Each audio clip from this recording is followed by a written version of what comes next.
नमस्कार दोस्तों, पीके स्टोरी के दूसरे अध्याय में आपका बहुत बहुत स्वागत है।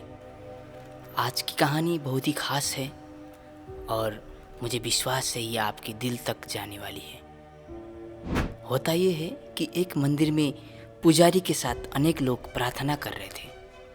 पुजारी के बगल में 5 वर्षीय बालक भी खड़ा था।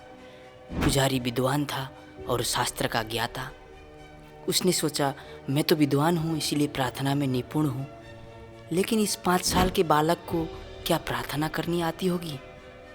पुजारी ने प्रार्थना के उपरांत जिज्ञासापूर्वक उस बालक से पूछा, अरे बेटा, तुझे प्रार्थना करनी आती है?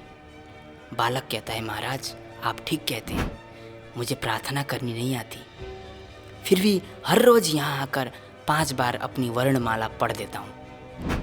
पुजारी ने हैरानी जताई, वर्णमाला पढ़ते हो? यह भी कोई प्रार्थना हुई? बालक सहज भाव से बोला, हाँ, पूरी वर्णमाला 5 बार बोलता हूँ।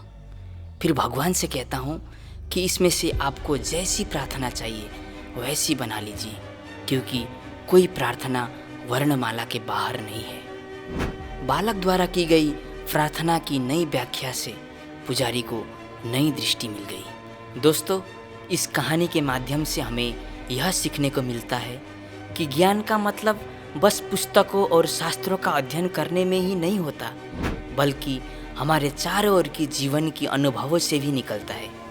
बालक ने अपनी साधना के माध्यम से एक महत्वपूर्ण संदेश दिया कि हमें अपने जीवन में सामाजिक सच्चाई को समझने के लिए अपने अनुभवों का सही उपयोग करना चाहिए। इसके अलावा यह कहानी हमें यह बताती है कि छोटे बच्चे भी कई बार हमें बड़े संदेश दे सकते हैं। हमें सिर्फ उनकी सुननी और समझने की आवश्यकता है। धन्यवाद। जय हिंद।